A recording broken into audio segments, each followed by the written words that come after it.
Please welcome Andrew Ross Sorkin and his guest, co-founder and CEO of Palantir, AlexKarp. Good morning, everybody. Palantir's AlexKarp is here, and we are going to get into it. Alex, thank you for being here.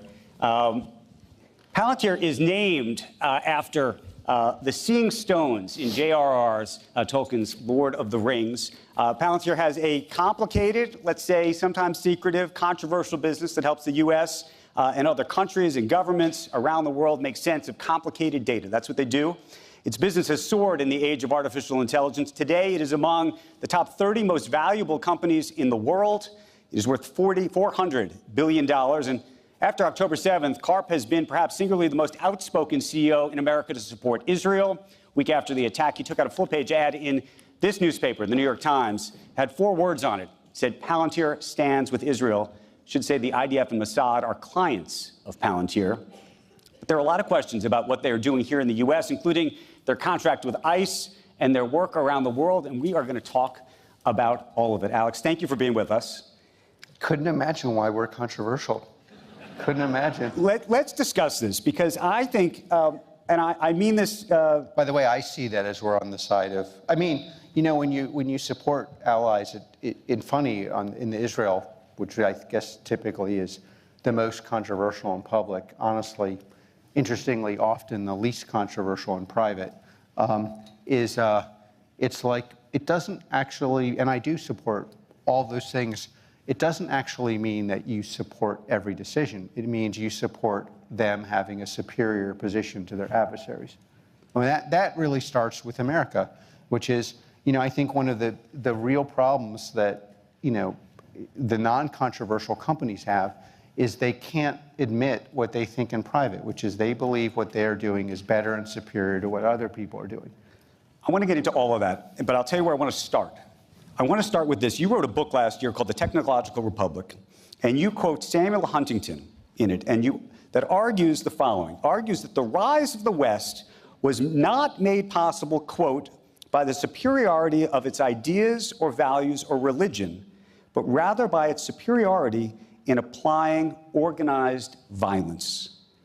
What did you mean by that, and is that what Palantir ultimately does? Well, I think one of the most interesting about that quote is it's indisputably and obviously true. And you genuinely believe that the U.S., this idea of ideas, values, religion has nothing to do with it? You think it really is about organizing violence? No. Sorry, I didn't say that our ideas aren't important. Obviously, I come from an academic family, and I was planning to be an academic before I realized it was worthless and I'd be better at building things. But we should talk about that too. But like, okay, one of the biggest problems we have in our elite institutions, especially our Ivy Leagues, is this indisputable truth that no one would listen to the superiority of our ideas if our ability to organize in violence was inferior, that every single person in the world believes outside of the faculty of Harvard, and certainly all of our adversaries know to be true, is viewed as something that's kind of worthy of great discussion and dispute. And the primary reason they dispute it, honestly, is because at their core, they want to undermine the superiority of Western values, which are meritocracy, rule of law, accepting that inputs and outputs are not the same, that are the basis of building this superiority on the military plane. You think that the university culture is trying to undermine that?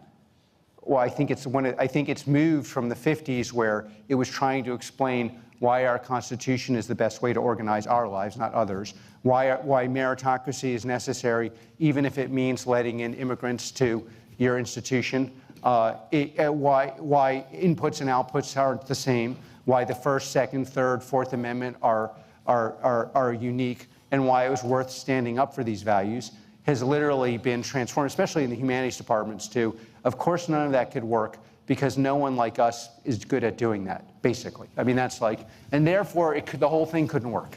And downstream of that is enormous dysfunction, and you see this in all sorts of issues.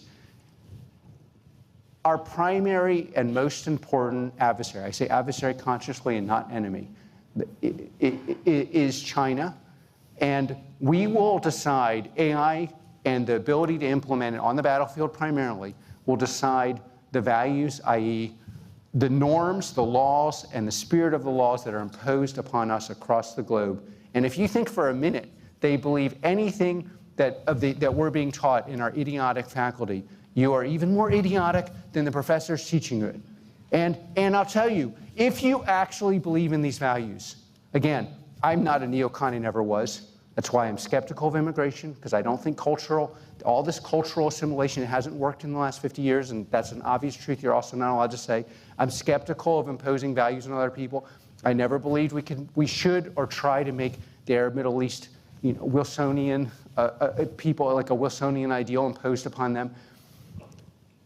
If you believe for a second that anyone else outside this country believes that we are going to defend our values without superiority and moral violence, you're just living in a world that doesn't exist.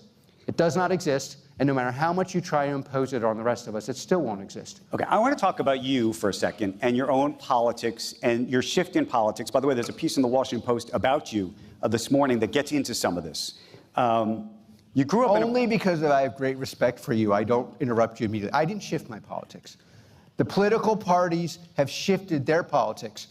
The idea that what's being called progressive is in any way progressive is a complete farce.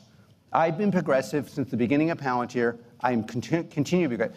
I grew up in a highly intellectual, mostly Jewish, incredibly left-wing environment. And every Saturday and every Friday, I heard a lecture about how the conservatives are going to destroy this country with illegal immigration because it's going to undermine the fabric of the American worker. That was 50 years ago. That's what it means to be a progressive. And being a progressive doesn't mean just, it feels so good to be involved in dysfunction, things that can never work, a form of socialism that's never worked, having no meritocracy. That's not progressive. That's honestly cowardly. And most people half my old party knows it. They don't speak up. It's bullshit. It will never work. And it does not help. The biggest problem with that is it's not helping the poor people that they claim to serve. If you think that's helping a black person in the inner city, you're ridiculous. The last thing anyone in this country needs is a dysfunctional educational system and handouts that have never worked and are not going to work. Okay, let me ask you, though, because I know you say you didn't shift your view, but I do want to read you something that appears as if you shifted your view. This is back in 2017 about Trump. You said, quote, "I respect nothing about the dude. It would be hard to make up someone I find less appealing." There's a lot of things that are quoted about me that were not quoted in public. Like in this book, my biography, there's tons and tons of quotes. I'll give you a different version of this. A lot of these you're not really doing this, and we've been at this for almost a decade. And he was kind enough to interview me when I was a complete clown and joked to everyone else besides me and our motley crew of Palantir. And I greatly appreciate that. Thank you. One of the biggest lessons, and just a slight detour to the wonderful and very important country of Germany that is seeming to be crashing its German functionality and competence into a plane, into the ground of political correctness that it somehow can't escape for historical reasons. The minute you judge somebody by anything but the issues you agree with. So in Germany, the Green Party and the Socialists have convinced the majority party they can never vote with the far right on immigration. I care about two issues. I care about immigration and reestablishing the deterrent capacity of America without being a colonialist neocon view. And on those two issues, this president has performed. And those are the two issues I care about. So what were the issues that you didn't agree with? And when you said he was not an appealing dude before, what was that? First of all, you're quoting somebody who's quoting me off the record that's in the public record. I care about two issues. I am not going to be proxy corralled into having no power by something of I care about these two issues. By the way, I was a supporter of the Democratic Party. What two issues did the Democratic Party not perform on? Does anyone think the Democratic Party performed on migration or deterrence? That's crazy. You could care about different issues. I'm pro-choice. It's not my number one issue. I'm wildly pro-gay rights. It's not my number one issue. The minute you allow yourself to be corralled into, I disagree with this person, I disagree, you've basically transferred your power to one party. Palantir and I am not transferring my power and our influence, which honestly, the mainstream media at the Washington Post and at the New York Times doesn't always like me. That's great, because you know who does like me? About 10 million people, primarily dudes in this country. And you know what? I'm going to use my whole influence to make sure this country stays skeptical on migration and has a deterrent capacity that it only uses selectively. Okay, let me ask you this, and this goes to maybe, I don't know if it has to do with just being a blunt instrument, compassion, what have you. I think you could argue, in terms of immigration policy, that you don't want to have illegal immigrants in the country, or you want to prevent illegal immigrants from coming into the country, et cetera. We are now seeing ICE working its way around the country, and oftentimes folks ripping people off the streets with masks on. You and Palantir are working hand in hand with ICE. That's public. What do you make of that? What do you make of it's not necessarily the policy, but the approach to the policy? Let me give you my critique of what I would call, I think this questioning is proxy culpable of. Our country has selective empathy for everybody but working class, particularly white males. So when you look at coverage in mainstream newspapers about the constitutionality of blowing up boats that are bringing fentanyl here, I guarantee you, if that fentanyl was killing people at schools we went to, potentially your kids are going to, it would be constitutional to blow up those boats. There is selective instrumental use of empathy that somehow is only applied at the point where it would help back to the idea of, what about sorry, you asked the question, you're going to get the full answer you don't want. The full answer you don't want. You brought me on stage. You know what you're getting. Okay. And by the way, I'm on stage, and I know a lot of the people on stage sponsoring this are skeptical of me. You know why? I'm on stage here because at Palantir, and I would encourage you to think of this, I divide the world into Palantir, essentially, in Palantir derangement syndrome, Palantir skeptics, and Palantir haters. My biggest fans started off as Palantir skeptics and Palantir haters. I believe that someday almost everyone in this audience is going to agree with me. You may not like me now, but you're going to agree later. And I'll also tell you something. Look to the left, look to the right. The person you think is offended by this actually agrees with me.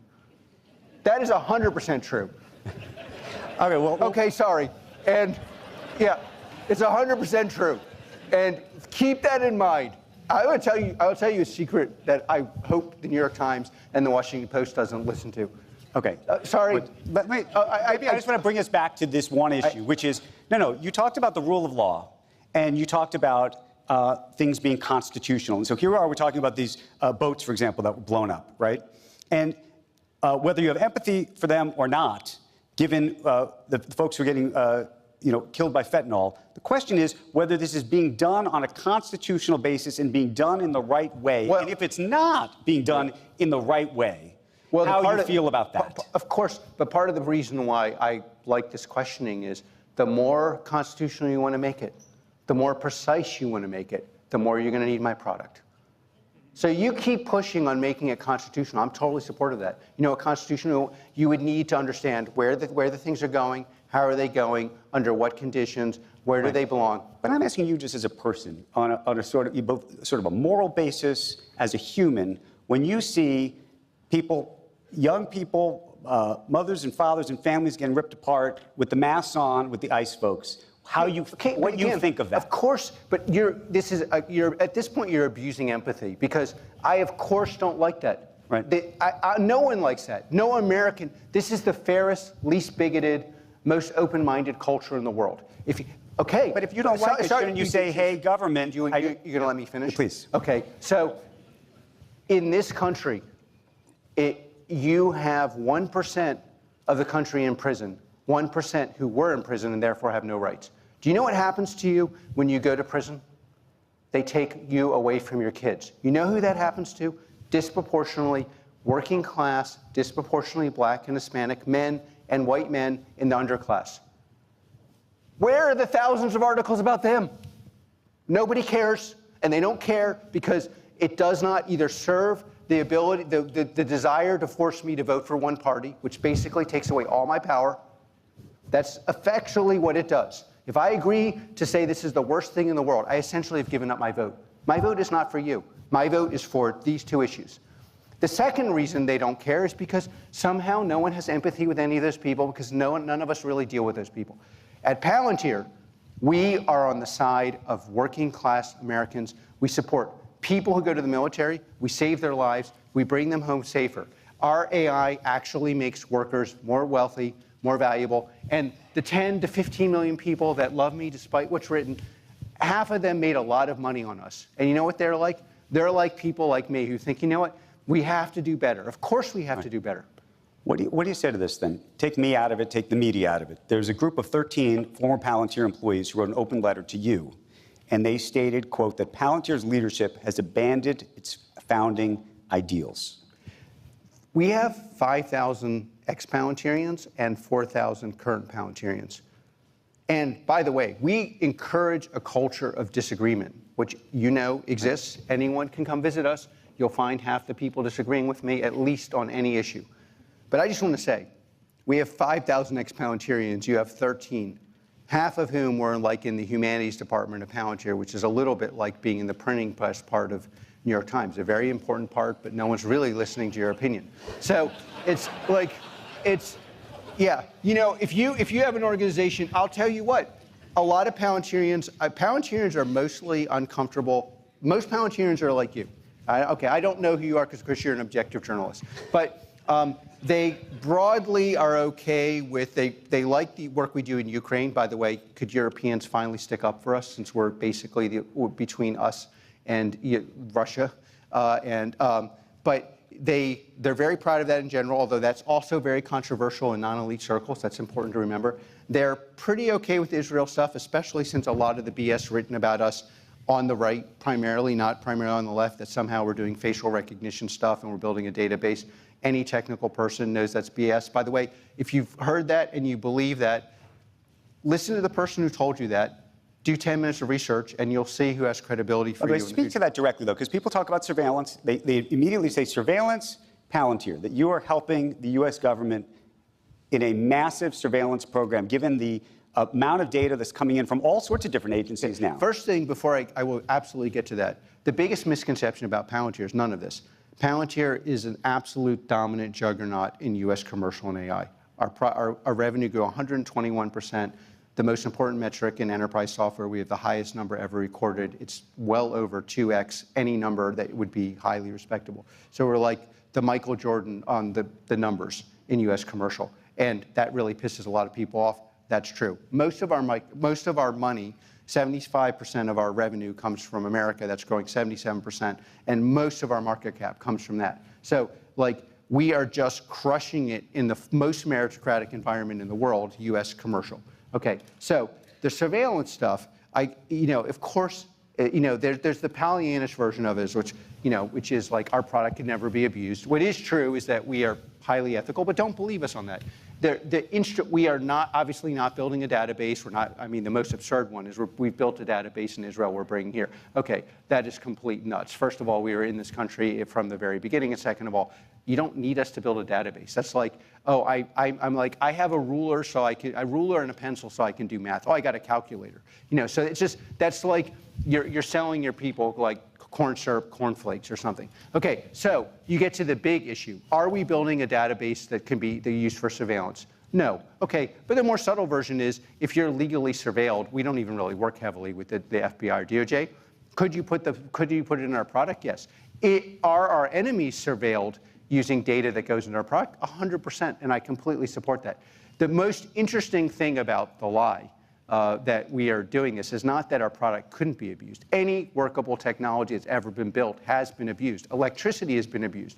Gasoline engines have been abused. Okay, but our product is the single hardest product in the world to abuse, because every single step that you take is absolutely transparent. So if you want to use our product to abuse human rights, you've created a record of you doing it.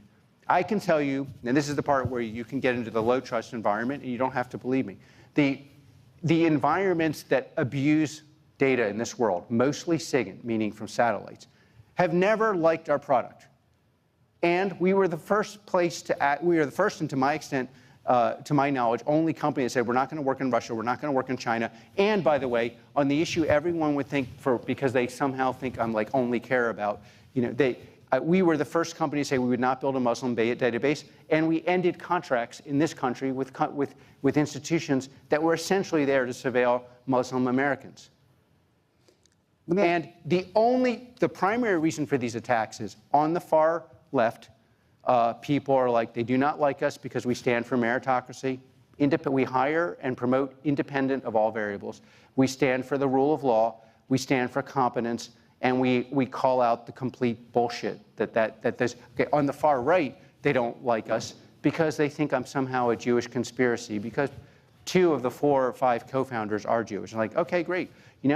A lot of Jews are successful. It's not all conspiracy. It is a fact. Those are just the facts. You mentioned, and I'm a little bit pissed at the New York Times, honestly. But and the main reason is I believe in your. If you're listening, I believe in your mission. When you write a technically completely illiterate article, you lose a lot of credibility with people who are technical, and that's just a fact. That article about us being a surveillance thing is like where it's all implied what we do. Yeah, but the problem is you lose credibility with anyone who goes on the thing, and that's damaging for our democracy. Let me ask you this question, though. Is there a red line for you? Meaning, if you saw your software being used in a way that you genuinely believed was unconstitutional or illegal, are there conversations you ever have, back channel or otherwise, where you say, guys, this is not cool. We're not doing this. There's a term that was unfortunately coined called constructive engagement. First of all, again, we did not sell our product to cigarette manufacturers that wanted to sell their cigarettes to poor black neighborhoods. We pulled our product from law enforcement institutions that were purely doing profiling. In certain countries in Latin America, racial profiling is just part of how they do credit scores. We could have made a lot of money on that. We refused to do it. We've said no to many countries across the world. We said no to China. We didn't say no, but we didn't work in adversarial countries. So, there's always, have you done this, I think, is the most important. And we did this at points where it was critical and we were in desperate times financially. So we did this when it absolutely could have crushed our country, our company. So the obvious answer is yes. Then there's the more subtle answer. All these countries and people I defend in public, like Israel's a perfect example. I think most of the critiques of Israel, not all, but a lot of people just have like Israel derangement or Jewish derangement syndrome. It's like they're like hobbyists. It's like they think about Jews all day. It's like, I don't know. I grew up in the Jewish community. How often do you think about Jews? I don't think about Jews very often. So it's like, hey, of course I'm going to defend in a way publicly that I can assure you privately, people have less present conversations than the one we're having. Like I told the Israeli government from the beginning, maximum violence to the people organizing violence, minimal violence to the people on the front end. I told every single person. Do you think that they lived up to that? We're going to talk to Prime Minister Netanyahu this afternoon. I could tell you, I feel that if, somewhat immodestly, if people listen to me more actively in Germany on migration, on Israel on these issues, and on lots of other things, we'd have a better world. Or primarily my Democratic Party. It's like, do we really have to pretend that it's immoral to have a border? In other words, you don't think that they have done it as well as they should? Well, put it this way. In a world where people didn't have so much derangement syndrome, I would be a lot more critical. In this world, I think you have to compare them to what the competence level of any other country, and you say, yeah, these things are very hard and brutal, and watching these things happen is very difficult. But, it's a very hard world because in the end, we are in a world where there really aren't high integrity partners on any side of the debate. So the minute you admit that in public that someone is wrong, you're really just serving somebody who has no interest in advancing the debate at all. They have an interest in their party winning.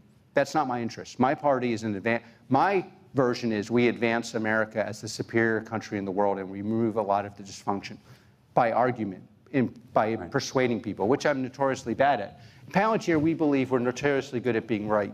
Alex, you founded this company with... Not at persuading people we're right. We leave that to the New York Times. You co-founded this company with Peter Thiel. And for a long time, there was a view that Peter, who's been on this stage many times, was the conservative and you were the progressive, and that served the interests actually of the company in a certain way because you were effectively bipartisan. I'm curious how you think now that there's a view that you and Peter are all in with this administration in particular, that if in fact Democrats come to take over the White House in 28 or 32 or whatever it is in the future, that will make it more complicated for the company. Well, first of all, I don't think that view, like most of these views, makes any sense. I'm an independent. My vote is up for grab. If you are willing to talk about having a closed border and maintaining deterrence, so I don't think that's at all true. And I'll tell you something else that's true. If the Democrats, my former party or current party or however you want to look at it, ran someone who agreed with me, even in private, they would win. So, maybe you should stop winning in the faculty lounge and start winning. We have a saying we're apparently not supposed to say anymore, but we always said we're cold in the streets and hot in the sheets. Democratic Party should think about that one a lot. Okay. Let me ask you. Can I ask you a different question? By the way, let me answer the second derivative of your question. Yep. We're not doing at Palantir what's in the best interest. We do in Palantir what we think is right. And the funny thing is, because of our ability to build, I guess the 30th, I think it's like top 20 U.S. companies, something like that, and we're accelerating in year 20, which no one has ever done. A lot of stuff no one else has done, and we are the backbone of U.S. deterrent. People assume that we're more. In fact, we have this problem at Palantir. We have people who join, they think they're joining a normal company. We're not a normal company. We are fighting for what we believe, and we're putting in a product to give the people that agree with us a superior position. Okay, so I want to ask you this, and it's a Trump question. You wrote your college thesis on fascism. There's a view, and I'm curious where you land.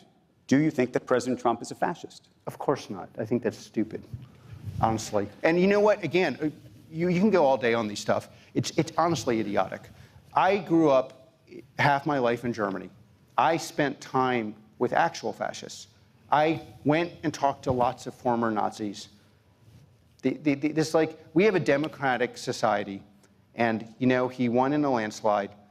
I don't see any sign of him being. Look, of course, I don't agree. I don't know what the point of these. Well, the reason I was asking it was because you did study this. This was your thesis. And there's a lot of people who have different views about this. I was actually let me ask you a different question, but maybe it's related.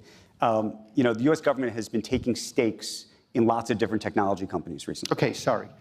If you want to, with all respect, I am running the most important tech company in the world. If you want to talk about banalities, about who I support, how I support, why I support it, you can ask them all day. I keep answering the same question, which is, I believe your question's basically the third derivative of them is I transfer all my political power to you by being boxed in. The same way the Green Party boxes in. No. Let me just ask you this. So originally, the CIA, do you remember this, was an early investor in QTEL, the venture capital arm, was an early investor in Palantir. This is why I'm asking the question, actually, because I think there's a lot of people who are looking right now at sort of the industrial policy of the country. The country is taking stakes in businesses that they think are important, national security issues and the like. But isn't that a classically social democratic view? Well, maybe it is. But my question to you, it was just going to be, if the White House came to you and said, look, hey, Alex, we really like you. We think you're important to this country. You're a very important part of this. And if we're going to continue to give you these contracts, we want a piece of the action. What you would think of that? I mean, we'll cross that road when we get there. My understanding is people who are in dire trouble go to the White House and ask for money, and they say, we've made terrific business decisions, and we want your help. Why wouldn't the American people participate? One of the biggest problems, if you get to, okay, let's just take, what is the biggest problem in this culture? I'll tell you the biggest problem. No one believes the institutions are credible. And why don't they believe and I struggle to believe they're credible too, because these business leaders make completely stupid decisions. And they get bailed out. A year later, they're getting huge bonuses. And what do the American people get? Nothing. And that's a huge problem.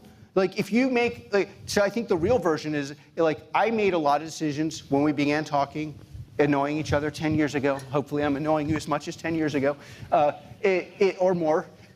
When I made you know this, Yeah. every decision Palantir made, FDEs, going public, building products, enterprise, large data sets, going to government, acknowledging American superiority, being pro-meritocracy, launching an AI platform, calling into question that AI models would actually be able to perform without orchestration. Every single one, our ontology, every single one of those was viewed as stupid. You know what I actually have grown to appreciate about capitalism? All the people who made the right decisions went broke, are going out of business, or now have to copy us. Microsoft launched ontology. Everyone wants to do FDEs. Everyone basically copies me and Palantir. That's what I love about this country. If you want to make your stupid decisions and then you go to the White House and ask for money, you should absorb the full risk of that. And I'll tell you the full risk of that. Somehow your salary should be capped to the point where you make a lot of money for the American people. If I was absorbing the full risk of our stupidity, you were absorbing the full risk of my stupidity by putting me on there and knowing all the crazy shit I was going to say, and you were going to have to sit there and listen to it. And you did it. And again, and we're both absorbing the full risk of each other's splendor. At the moment where I am wrong, I have to pay the price for it. Just like, you're at the top of your game. Whether we want it or not, you're at the top of your game. Everybody wants to talk to you. Okay, sometimes that's annoying. Okay, it's like I was talking to you when, there were other people above you. Now I'm talking to you when no one's above you. Okay, now, yeah, it's true. And people think I'm moderately successful now. Okay, so we at Palantir absorb the full risk of our failure. And everyone else should too. And the critique I get in Wall Street is I'm an arrogant prick. Okay, great. Well, judge me by the accomplishment, the delta between what I've done and my arrogance. That's the definition of arrogance. If you're right a lot, maybe exerting that you're going to be right tomorrow is pretty important. And when we're not right, I pay the price every day. That's why we have this incredibly painful internal structure of flatness, so I can hear how wrong I am all day. And we absorb the risk of that. And I think in this culture, not enough people, again, the only people who pay the price for being wrong in this culture in complete fashion are poor people. The rest of us somehow outsource all the times we're wrong and stupid to the whole society. But if you're poor and you're a soldier or you're poor in the ghetto, when you're wrong, you go to prison or you die. I got a different question. And no one cares. I got a different question for you. And again, look left and right. The one thing I would say to people in the audience, a lot of you think I'm right. And your spouse, your relative, your child, the person at work would be horrified if they knew it. You better speak up, because everyone who thinks I'm a ridiculous fascist, they're speaking up. They write about it every day. If you do not speak up, the people who are disagreeing with me or think I'm stupid, a lot, I disagree with myself. So you have to speak up. And you cannot blame the far left, far right idiots when they speak up for their views. Do you speak up for your views? Where? Do you tell your colleague? I bet you at the New York Times, a lot of people read that article about us and were ashamed. Did you go to your editor and say, how could you write something that's technically illiterate? The guy might be a fascist, but this is technically illiterate. Okay, let me ask you a different question. Did you or didn't you? Because if I'm the only one speaking up, you're going to get a world of technical illiteracy on the right, on the left, and in the middle. Alex, help me with this. A lot of people come on this stage or publicly, and I think this goes to the issue you're talking about to this audience, saying speak up. And they come up on a stage, or they go on television, or they talk to a reporter, or whatever it is publicly, and they're timid. They don't tell you actually what they think. They've got talking points, they've got plans, all of that. You don't have any of those things. You have been willing to say, I genuinely believe, and I think the audience can see it, what you think. And my question is, A, do you worry about that ever? And B, to the same point, when you see your peers in the business not speaking up on these issues, not talking about not just these issues, but whatever they actually think, do you think we would be in a better world? And can you see a world where people would actually say exactly what they think the way you have? I don't say exactly what I think. You don't? Well, no, that would get awesome. I mean, I don't know. But it's very close. What are we at here? Yeah, I don't know. I avoid the whole personal stuff as much as I can. But First of all, let me give you, again, I think a lot of these things are downstream from AI. The people who are not speaking up are making huge mistakes. First of all, you're underestimating your audience. When you're not saying roughly what you think, let's get to a mark that's realistic, 50%, right. 20% of even 20% would be 20 times what's actually happening. What the people in the audience actually perceive is you're lying. Now, they don't know what you're lying about, and therefore they impute you're lying about something you're probably not even lying about. And so I have the problem that I blow up things all the time, people quit all the time, people are offended, family members stop talking to me on occasion for years until they discover I'm right. And then they are even more ashamed, and that could take another 2 years. It's like, but if you are not, there's really two problems, or two big problems. One, people impute you're lying, and you're not actually lying, but people assume someone of your level of intellect does not believe the stupid things you're saying. And the biggest problem is you lose the smartest people outside, and the problem that they underestimate is you lose the smartest people inside. Because when I'm speaking here, everyone at Palantir, current, past, and present, knows, hey, he's doing exactly what he does at home. Right. So he's telling me the truth when he says, hey, I don't believe this product's going to work, or I am telling you the truth, as far as I believe it. And I have a history of being right. And that's the problem. Now, there's a societal problem, which is that we have all the basically obviously ridiculous people, especially the ones who do not even know that they're ridiculous, because there's like some kind of derangement syndrome that has abrogated their ability to think. They speak up all the time, and they intimidate the rest of us. And that's a big problem for our society, because I'll tell you, we are not living in a world in the absence of delivery.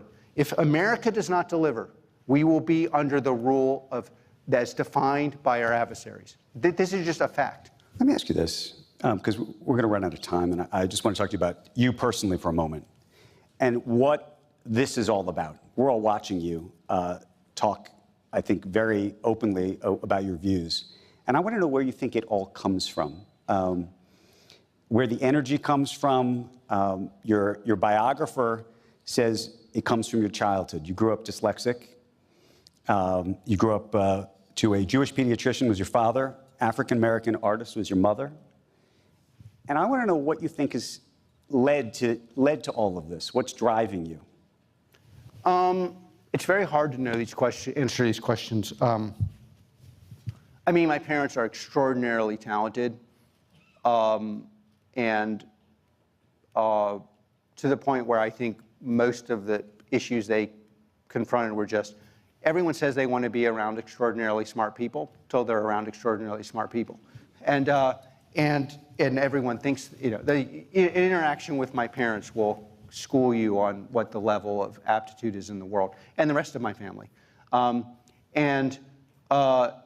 I think, for me, people always write about my parents and their background, and the far right hates that I grew up in a Jewish family and defend Jews against the most disgusting and obvious, vehement attacks, and the far left thinks because of my background I should somehow give up real progressive thought and support ideologies that only hurt the people they claim to support. So I think those ways of thinking don't clear a certain level of thought philosophically, and so I tend to find them fairly boring and wish someone else would speak up. The dyslexia thing has been, which I was totally in the closet about, is the formative moment of my life. And it's simply because if you are massively dyslexic, you cannot play a playbook. There is no playbook a dyslexic can master, and therefore we learn to think freely. And so, one definition of dyslexia would be there are many definitions. One definition that I think is a clearing function is you have attenuated relationship to text, meaning a non-dyslexic will read the text and the text will become them, de facto. The more you lead, the more the text becomes you. No dyslexic works that way. And so there are huge disadvantages. Honestly, I would have cut off my arms and legs probably, or at least something to get rid of the dyslexia. But the central advantage is I process in a way that has very little to do with what anyone else thinks. And that has powered a lot, combined with obvious aptitude, and I believe in what we're doing, so we're very aggressive in making it work. I don't know, but where it comes from, but I really believe in the primacy of winning, not for money, which I love the freedom of money, but because, I do think what people will believe will be downstream of what has worked at some point in the future, and I believe in what we're doing. Let me ask you this, and I want to know whether you think this drives you. You told a story, your mother passed away from cancer, and you were interviewed. She did, that's wrong. But that's wrong? She didn't pass away. No. Oh my goodness. Yeah, so luckily. I don't know why. Okay. Why that note said that. Yeah. Okay. I hope she didn't. I thought you were talking about the jeweler. Yeah. Who helped your mother when she had nothing. But I was struck by this. I was struck by a quote where there was a jeweler who helped your mother. When my parents got divorced, my mom had no money, and there was a very kind family that took her in. But you said this about life and the jeweler helping your mother, and you said in general people don't help you. And I remember watching you say that, and I thought, is that what's driving this? Meaning this view about how you think the rest of the world views all of each other, helping each other, or not? That the world is actually not trying to help you. I do not believe it's accurate to say the world will help you. And my grandfather used to say, be careful who you help, they'll never forgive you. I think the more you want, the true progressive position is obviously help someone to help themselves. And I do believe the negative side of helping people, I mean, there's a positive side of helping people, but the negative side of helping people is you are conveying the idea that they need your help and they need it in perpetuity, which is dehumanizes and takes away agency from them. But I do believe that America and strong individuals, realistic individuals, recognize you are largely on your own. And the more you recognize that, the better we will be as a society and a world. And that's why I'm very skeptical of all these international whatever. It's all a way of curtailing and constraining the obvious fact that some cultures are superior. We live in the superior culture, as a culture that defends our right to argue, defends our right to back that up with arms, defends our right to privacy. So the First, Second, and Fourth Amendment, I believe Palantir and I are fully aligned with the First, Second, and Fourth Amendment. No one believes the Fourth Amendment, but it's arguably as important as the others. The First Amendment was put first for a reason, and we protect individuals in this country, and our Constitution derives that protection from a higher force, God. It is different than any other country in the world. And the basis of that is protecting our agency as humans. And why do we have that agency? Because it is somehow magical in an artistic sense, or maybe in a religious sense, it's somehow divine. And that agency is how we help others and how we help ourselves. And if you expect people to do more than that, now some people do, the family, I don't know if I should say their name because I don't want them to get protesters, although I've had a lot of people asking, can they go buy jewelry there, especially people I've made very wealthy, and I'm proud of that. There are people who manage to help at key moments, and those people I have great reverence for. And you will see in your life that there are very few of them. Like I had this advisor, when we transferred into a magnet school at Central, and I got, it's very American, you're already at an elite school, I got an IQ test, and she was like, what are your grades? And in any case, she was like, you should have the best grades and she intervened and took care of me, and I revere that. And I hope people at Palantir, when you come to Palantir, Palantir is the single most elite educational brand in the world currently. And if you have, as defined by, it's like being at Harvard or Yale in the 50s. If you are at Palantir, you will have a job immediately, independent of how you did there, which is no other school can claim anymore. And part of the reason people come and stay at Palantir is we actively engage in cultivating minds. One last sentence on us before you go. We cultivate minds by being exceedingly difficult. The minute you are not difficult is a French saying, qui aime bien châtie bien, which basically means if you love greatly, you are exceedingly difficult. Witness all the love I'm giving you. And the New York Times. I've said that one of the things we try to do at this event every year is to go inside the minds of the most consequential people in the world. AlexKarp, you are one of them, and we have now seen and gone inside your mind. And we want to thank you for the conversation. Thank you. Thank you very, very, very much. Appreciate it. Thank you. We are going to take the next hour and a half for a remarkable lunch. I hope you have a great time with some amazing groundbreakers. We will see you in just a little while.